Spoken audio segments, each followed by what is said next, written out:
Vous débutez sur Excel et vous vous demandez quelles fonctions sont vraiment essentielles pour être plus efficace. Dans cette vidéo, je vais vous montrer les 5 fonctions indispensables pour booster votre productivité. Ces astuces vont changer votre façon de travailler. Alors restez bien jusqu'à la fin de cette vidéo. La dernière fonction est vraiment utile si vous travaillez en entreprise. C'est parti.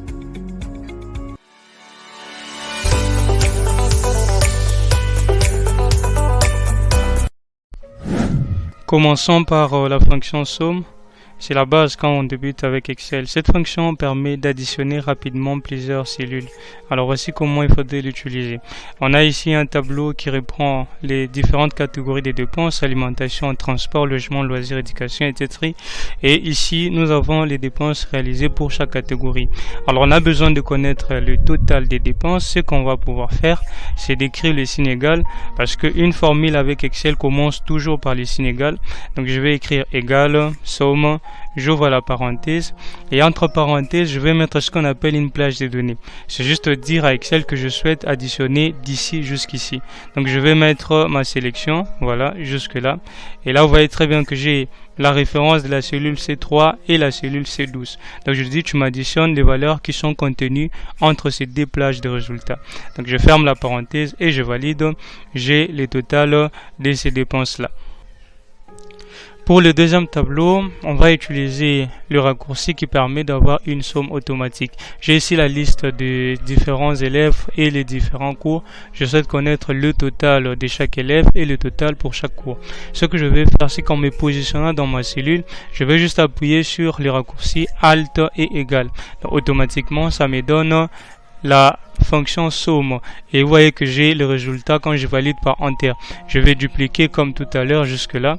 Et ici aussi, je refais la même chose. Je fais juste Alt égal. Automatiquement, il me sélectionne et la plage de données et la fonction somme directement. Donc, je peux valider et je vais dupliquer de gauche vers la droite. Voilà comment utiliser la fonction somme avec ces raccourcis là. C'est vraiment très utile. Ça peut vous aider à booster votre productivité et à aller beaucoup plus rapidement. La deuxième fonction que tout débutant devrait connaître est la fonction moyenne. Elle vous permet de calculer la moyenne d'une série de valeurs. En tout cas, très pratique pour suivre des performances ou des notes des étudiants par exemple. Donc ici, pour utiliser cette fonction moyenne, c'est un peu comme la fonction somme. Je n'ai qu'à écrire égal moyenne, exactement comme ceci. J'ouvre la parenthèse et entre parenthèses, je vais mettre la plage de données. Donc, je fais ma sélection des données et automatiquement, quand je valide, il me donne la moyenne de cet étudiant-là. Donc, je peux dupliquer cette formule-là vers le bas afin d'avoir les autres moyennes des autres plages. Alors, il y a aussi un petit raccourci qui permet d'aller plus vite avec ça. C'est juste en se positionnant ici, vous allez double-cliquer à gauche de votre souris. Automatiquement, vous avez le résultat pour les autres cellules. Si vous êtes arrivé jusqu'ici, pensez bien à vous abonner et d'activer la cloche de notification pour ne rien rater des prochaines vidéos. Je rappelle que le lien du fichier sur lequel je travaille est dans la description, alors vous pouvez le télécharger. Rejoignez mon canal Telegram pour pouvoir l'avoir assez facilement. La fonction suivante est vraiment utile et extrêmement puissante. La fonction ici vous permet de créer des conditions logiques. En d'autres termes, vous pouvez dire à Excel de faire quelque chose si une condition est vraie et une autre chose si une condition est fausse. Alors regardez bien dans cet exemple, on a une liste d'employés. Ce sont des vendeurs. Et là, on a la vente réalisée pour chaque vendeur. C'est-à-dire, on suppose ici que l'entreprise a peut-être plusieurs extensions. Et du coup, on a les objectifs fixés pour chaque vendeur. Donc, vous voyez qu'à partir de l'objectif fixé de chaque vendeur, on peut voir est-ce qu'il a dépassé son objectif ou il n'a pas dépassé. En conséquence, avoir peut-être des décisions à prendre à l'encontre de cet employé. Alors, comment savoir que l'employé ayant dépassé son objectif de vente? Donc, la fonction ici devient vraiment très utile dans un cas pareil. On va pouvoir l'utiliser, c'est-à-dire Excel, si tu vois le montant par exemple réalisé ici qui est supérieur au montant de l'objectif de vente, ce que l'employé a réellement dépassé son objectif. Et tu me mettras une petite note ici, genre dépassé ou n'a pas dépassé. Alors on va voir tout ça ensemble très rapidement. Ce qu'on va faire, c'est d'abord de trouver comment utiliser cette fonction-là-ci. Nous irons dans l'onglet formule. Alors il y a plusieurs manières de le faire, mais moi j'aime un peu travailler comme ça. C'est plus simple et c'est mieux de voir ce que vous êtes en train de faire et le résultat que ça peut donner. Donc je vais dans l'onglet formule et là j'ai les différentes catégories de fonctions que je trouve dans Excel.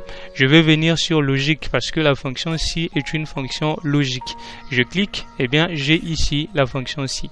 Donc je vais cliquer sur ci et du coup dans la fonction ci j'ai trois paramètres à renseigner. Je le positionne un peu là, voilà. J'ai le test logique, j'ai valeur si vrai et valeur si faux. Le test logique est juste une expression dont le résultat peut être vrai ou faux. C'est-à-dire en réalité ici je vais faire une comparaison. Je dis à Excel, est-ce que la vente réalisée par les vendeurs est supérieure à son objectif. Si c'est supérieur, il va me renvoyer soit vrai. Si c'est inférieur, il me renvoyera faux. C'est ce qu'on va faire. Valeur si vrai, c'est juste l'action que je ferai si la condition est vraie. C'est-à-dire si la condition est bien remplie. Et valeur si faux, c'est ce que je ferai aussi si la condition n'est pas remplie. Alors on va le faire vraiment très rapidement et simplement. Je veux juste venir lui dire si ici, voilà, 2, 3, c'est la référence de la cellule de vente réalisée. Je le dis si D3 est supérieur à E3 dans lesquels je retrouve les ventes réalisées. Vous voyez ici, il me renvoie vrai. Pourquoi? Parce que dans les ventes réalisées, nous avons 4200 et dans objectif de vente, nous avons 4000. Donc, valeur si vrai, je vais juste lui mettre une petite note. Je dirais juste, s'il a dépassé, eh bien, tu écriras seulement dépassé. Alors, s'il n'a pas dépassé, tu écriras voilà, n'a pas dépassé. Voilà, c'est vraiment plus simple comme ça. N'a pas dépassé. Hop, voilà, et je le fais comme ceci. Donc dépassé, n'a pas dépassé. Alors, quand je fais cela, je vais venir ici. Vous voyez que le résultat qui m'est appliqué ici, c'est dépassé. Parce qu'en réalité, les vendeurs ont dépassé l'objectif de vente. Voilà, c'est là le résultat. Je clique sur OK. Et du coup, en ce moment là, ce que je vais faire, c'est juste de dupliquer cette formule là sur les autres cellules et automatiquement Excel va choisir pour moi qui a dépassé et qui n'a pas dépassé. Donc je vais venir le faire ici. Je duplique jusque là. Voilà, vous voyez qu'automatiquement j'ai celui-ci, il n'a pas dépassé, lui n'a pas dépassé, lui a dépassé, lui a dépassé, lui a dépassé, lui a dépassé. Voilà un peu cette fonction-ci est une fonction vraiment puissante. Alors ça c'est un peu compliqué au départ lorsqu'on s'y met, mais avec l'habitude ça sera vraiment assez simple. Alors si vous voulez vraiment plus d'exercices sur cette fonction-ci pour pouvoir maîtriser, faites-le moi savoir en commentaire. J'aimerais un peu voir si vous avez vraiment besoin de plus d'autres exercices pour vous exercer, vous entraîner avec cette fonction-ci. Nous avons ici un petit tableau dans lequel on a une liste de tâches. Et pour chaque tâche, on a un statut, soit terminé et non terminé. Alors le but ici, dans l'exemple, c'est de pouvoir se dire combien de tâches j'ai terminé et combien de tâches j'ai pas terminé. Juste de pouvoir compter le nombre de tâches ici. Alors la fonction qui nous permet de faire le comptage dans Excel, c'est la fonction NB. Cette fonction-là nous permet de compter, mais NB compte uniquement le chiffre, c'est-à-dire les valeurs numériques dans une plage. Je vais vous mettre juste à côté les différentes déclinaisons de cette fonction, mais la fonction que nous allons utiliser ici, c'est la fonction nb.si. Donc on va mélanger la fonction nb et la fonction si pour pouvoir compter les tâches terminées et les tâches non terminées. Comment je vais les faire? C'est vraiment assez simple, c'est pas très compliqué. Je me positionne ici dans la cellule F3 et je vais écrire ceci. Voilà, regardez très bien, égal nb.si. Donc il faut vraiment rajouter ce point là sans l'oublier. J'ouvre la parenthèse et en premier lieu je vais lui donner c'est la plage. Vous voyez ce qui est écrit là. Donc j'ai la plage et ensuite les critères. Les critères c'est juste ce qu'il va pouvoir compter. Ma plage de données c'est cette sélection là d'ici jusque là. Et mon critère ici je vais juste sélectionner cette cellule pour que j'ai ce texte là à l'intérieur terminé. C'est tout ce que j'ai vraiment besoin. Alors hop, je fais une petite erreur. La plage des données, je dois faire un point virgule, voilà. Ok, donc je fais point virgule. Quand je sélectionne la plage de données, je fais point virgule et je mets maintenant le critère. Donc on sépare le critère avec la plage par point virgule. Voilà.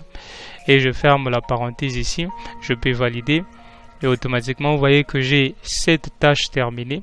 Mais vu que je suis passé par cette référence ici, je ne suis plus obligé de refaire ce même calcul là. Je vais juste dupliquer comme ceci. Donc vous voyez que j'ai ici une liste de 10 tâches. J'ai terminé 7 tâches et je n'ai pas pu finir 3 tâches. Donc c'est une vraiment fonction assez essentielle qui vous permettra vraiment de faire plein de choses. Ça dépend des cas, des exercices que vous avez à travailler. Voilà, comme promis, on est à la fin avec la 5e fonction. C'est vraiment une fonction très utile, la fonction recherche V. En tout cas, cette fonction vous permet de rechercher une valeur précise dans un tableau. Donc c'est vraiment assez utile. Imaginez que vous travaillez, je sais pas, à la facturation, vous travaillez au secrétariat, vous gérez les agents, vous êtes, je ne sais pas, aux ressources humaines. C'est une fonction qui peut vraiment vous aider. De par un tableau qui existe, dans un deuxième tableau, vous pouvez rechercher cette valeur-là et l'afficher dans le deuxième tableau. C'est vraiment très utile et très puissant de cette fonction. Alors, nous avons ici des tableaux. On a le premier tableau qui reprend le nom des produits ainsi que leur prix. Et nous avons dans le deuxième tableau ici, en fait, la commande que le client a passée et les différents produits qu'il a commandés. Donc dans notre cas ici, ça sera juste assez simple de pouvoir rechercher le prix du produit qu'il a réellement commandé. Donc voilà un peu, c'est ça le but de cet exercice là. Alors nous allons rechercher la fonction recherche V. Pour la trouver, c'est toujours dans l'onglet formule. Et là, on laisse la section logique. On prend maintenant la section recherche et référence. Donc j'ai plusieurs fonctions dedans. Je vais descendre chercher et voilà, j'ai recherche V ici. Je vais cliquer sur recherche V. Donc vous voyez ici que par rapport à la fonction ici, nous avons 4 arguments de la fonction à renseigner. On a la valeur cherchée. La valeur cherchée, c'est juste la valeur de référence, c'est-à-dire la valeur de base que vous donnez à Excel d'aller vous rechercher dans un tableau. Donc c'est vraiment assez simple. Dans notre cas ici, ça sera le produit commandé. Donc je vais cliquer sur la référence F3. Donc je dis canapé, je me cherche canapé dans ces tableaux-là. Alors la table matrice, c'est juste les tableaux dans lesquels vous allez trouver votre valeur. C'est-à-dire votre valeur cherchée ici, vous le trouvez dans quel tableau? C'est ça la table matrice. Donc je vais venir sélectionner mon tableau de gauche ici.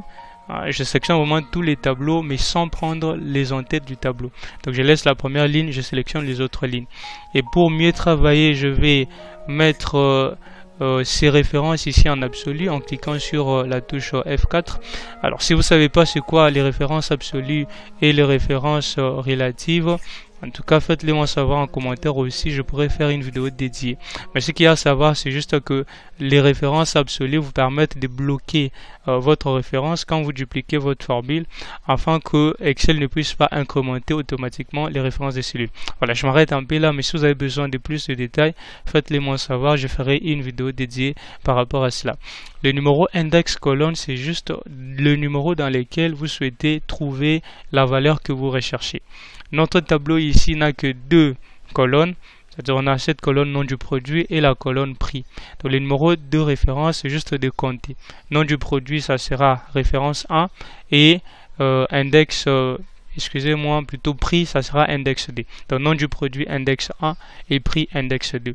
Vu que je recherche le prix du produit commandé, donc je vais venir juste mettre ici index 2. Et valeur proche, on met souvent que deux valeurs dedans. On met soit vrai, soit faux. Donc vrai, cela veut dire que vous trouverez une valeur proche, une valeur approximative, mais pas une valeur exacte. Et si vous mettez faux dans valeur proche, ça vous permettra de trouver exactement ce que vous êtes en train de rechercher. Donc, moi ici, je recherche le prix. Je vais mettre faux dedans pour réellement trouver le prix du produit que je suis en train de rechercher. Voilà, je clique sur OK. Vous voyez qu'automatiquement, j'ai le prix du premier produit commandé ici, canapé. Je vais juste dupliquer. Je viens là, je double-clique. Et automatiquement, j'ai le prix des autres produits que le client a commandé. Voilà un peu la puissance de cette fonction que vous pouvez utiliser. En tout cas, ça vous aiderait à évoluer, à aller encore plus loin dans votre travail avec Excel. Voilà, c'était les 5 fonctions Excel indispensables pour débutants. Grâce à elles, vous allez pouvoir travailler plus rapidement, plus efficacement et booster votre productivité. Alors si cette vidéo vous a aidé, pensez à laisser un pouce bleu, à vous abonner à la chaîne pour d'autres astuces. Je vous laisse avec une question. Quelle fonction pensez-vous vous allez plus aider? Ou soit quelle fonction vous pensez être assez compliquée? Mettez tout ça dans les commentaires. On se retrouve dans la prochaine vidéo.